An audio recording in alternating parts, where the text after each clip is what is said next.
ನಮಸ್ಕಾರ ಸ್ನೇಹಿತರೆ. ಇವತ್ತು ಬೆಳಗ್ಗೆನೇ ಈ ವಿಡಿಯೋ ಮಾಡಲಿಕ್ಕೆ ಕಾರಣ, ನನಗೆ ಬಹಳಷ್ಟು ಸ್ನೇಹಿತರು ನಿನ್ನೆಯಿಂದ ಕರೆ ಮಾಡಿ ಒಂದಿಷ್ಟು ಮೆಸೇಜ್ಗಳನ್ನು ಮಾಡಿ, ಸ್ನೇಹಿತರಾದಂಥ ದುನಿಯಾ ವಿಜಯ್ ಅವರ ಹೊಸ ಸಿನಿಮಾ ಲ್ಯಾಂಡ್ ಲಾರ್ಡ್ ಏನಿದೆ ಆ ಸಿನಿಮಾದ ಬಗ್ಗೆ ಮೆಚ್ಚುಗೆಯ ಮಾತುಗಳನ್ನು, ಅಭಿಮಾನದ ಮಾತುಗಳನ್ನು ಹೇಳೋ ಜೊತೆಗೆ ದಯಮಾಡಿ ತಾವು ಈ ಸಿನಿಮಾ ನೋಡಿ ಅಂತ ಹೇಳಿ ನನಗೆ ಹೇಳ್ತಾ ಇದ್ರು. ಹಾಗಾಗಿ ಇವತ್ತು ಸಂಜೆ ನಾನು ಸಿನಿಮಾ ನೋಡಲಿಕ್ಕೆ ಹೋಗ್ತಿದ್ದೇನೆ. ನಾನು ಕೂಡ ನಿಮ್ಮೆಲ್ಲರೂ ಕೂಡ ಈ ಸಿನಿಮಾ ನೋಡಲಿಕ್ಕೆ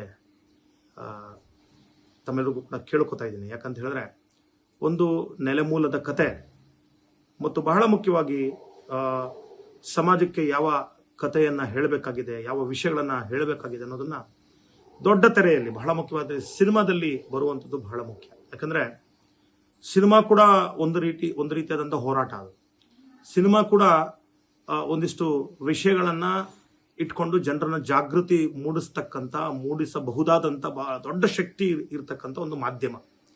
ಹಾಗಾಗಿ ಎಲ್ಲವನ್ನೂ ಕಮರ್ಷಿಯಲ್ ಆಗಿ, ಎಲ್ಲವನ್ನೂ ಕೇವಲ ಏನೋ ಜನರಿಗೆ ಏನು ಇಷ್ಟ ಆಗುತ್ತೆ ಅಂತ ಹೇಳೋದಕ್ಕಿಂತ ಮುಖ್ಯವಾಗಿ ಜನರಿಗೆ ಏನು ತಿಳಿಸ್ಬೇಕು ಅನ್ನೋದನ್ನು ಕೂಡ ತಿಳಿಸುವಂಥದ್ದು ಬಹಳ ಮುಖ್ಯ. ಹಾಗಾಗಿ ಬಹುಶಃ ಆ ನಿಟ್ಟಿನಲ್ಲಿ ನಿರ್ದೇಶಕರು ಹಾಗೆ ಅದ್ರ ಜೊತೆಗೆ ನಮ್ಮ ನಟರಾದಂಥ ದುನಿಯಾ ವಿಜಯ್ ಅವರು ಕೂಡ ಬಹಳಷ್ಟು ಅದ್ಭುತವಾದ ಕೆಲಸ ಮಾಡಿದ್ದಾರೆ. ಮತ್ತೆ ರಚಿತಾ ರಾಮ್ ಅವರು ಕೂಡ ಬಹಳ ಅದ್ಭುತವಾಗಿ ನಟನೆ ಮಾಡಿದ್ದಾರೆ ಅಂತ ಎಲ್ಲ ಸ್ನೇಹಿತರು ಹೇಳ್ತಿದ್ದಾರೆ. ಹಾಗಾಗಿ ನಾನು ಅದನ್ನ ಒಂದು ಸಿನಿಮಾವಾಗಿ ನೋಡೋದಕ್ಕೆ, ಅದರಲ್ಲೂ ಕೂಡ ಆ ಸಿನಿಮಾದ ಕಥೆಯನ್ನ ಚೆನ್ನಾಗಿದೆ ಅನ್ನೋ ಕಾರಣಕ್ಕೆ ಹೋಗಿ ಇವತ್ತು ನಾನು ನೋಡ್ತಾ ಇದ್ದೀನಿ. ಹಾಗಾಗಿ ದಯಮಾಡಿ ತಾವು ಕೂಡ ಹೋಗಿ ಈ ಸಿನಿಮಾ ನೋಡ್ರಿ. ಕನ್ನಡ ಸಿನಿಮಾಗಳನ್ನ ಗೆಲ್ಲಿಸಬೇಕಾಗಿದೆ, ಅದರಲ್ಲೂ ಇಂತಹ ಕಥೆಗಳನ್ನ ಗೆಲ್ಲಿಸಬೇಕಾಗಿದೆ. ನಾವು ಬೇರೆ ಪಕ್ಕದ ರಾಜ್ಯಗಳು, ತಮಿಳು, ತೆಲುಗು, ಮಲಯಾಳಂ ಸಿನಿಮಾಗಳು ಬಂದಾಗ ಅದ್ಭುತವಾದ ಕಥೆಗಳು ಬಂದು, ಅದ್ಭುತವಾದಂತಹ ಸಿನಿಮಾಗಳು ಬಂದು, ನಮ್ಮಲ್ಲಿ ಯಾಕೆ ಬರ್ತಾ ಇಲ್ಲ ಅಂತ ಹೇಳಿ ನಾವು ಅನೇಕ ಸಲ ಹೇಳ್ತೀವಿ. ಆದರೆ ನಮ್ಮದೇ ಕನ್ನಡದಲ್ಲಿ ಸಿನಿಮಾಗಳು, ಇಂತಹ ಸಿನಿಮಾಗಳು ಬಂದಾಗ ಅದನ್ನು ನಾವು ಪ್ರೋತ್ಸಾಹಿಸಬೇಕಾಗಿದೆ. ಅವರ ಬೆನ್ನ ತಟ್ಟಿ ಮುಂದೆ ಕಳಿಸ್ಬೇಕಾಗಿದೆ. ಅವ್ರ ಜೊತೆಗೆ ನಾವು ನಿಂತ್ಕೋಬೇಕಾಗಿದೆ. ಹಾಗಾಗಿ ಇವತ್ತು ನಾವೆಲ್ಲರೂ ಕೂಡ ಲ್ಯಾಂಡ್ ಲಾರ್ಡ್ ಸಿನಿಮಾದ ಡೈರೆಕ್ಟರ್ ಹಾಗೂ ನಮ್ಮ ಸ್ನೇಹಿತರಾದಂಥ ದುನಿಯಾ ವಿಜಯ್ ಅವರ ಜೊತೆಗೆ ಎಲ್ಲರೂ ನಿಂತ್ಕೊಳ್ಳೋಣ, ಅವರ ಸಿನಿಮಾವನ್ನು ಗೆಲ್ಲಿಸೋಣ. ದಯಮಾಡಿ ಹೆಚ್ಚಿನ ಸಂಖ್ಯೆಯಲ್ಲಿ, ಯಾಕಂದ್ರೆ ಒಂದು ಸಿನಿಮಾ ಮಾಡಬೇಕಾದ್ರೆ ಕೋಟ್ಯಾಂತರ ರೂಪಾಯಿ ದುಡ್ಡನ್ನು ಹಾಕಿರ್ತಾರೆ.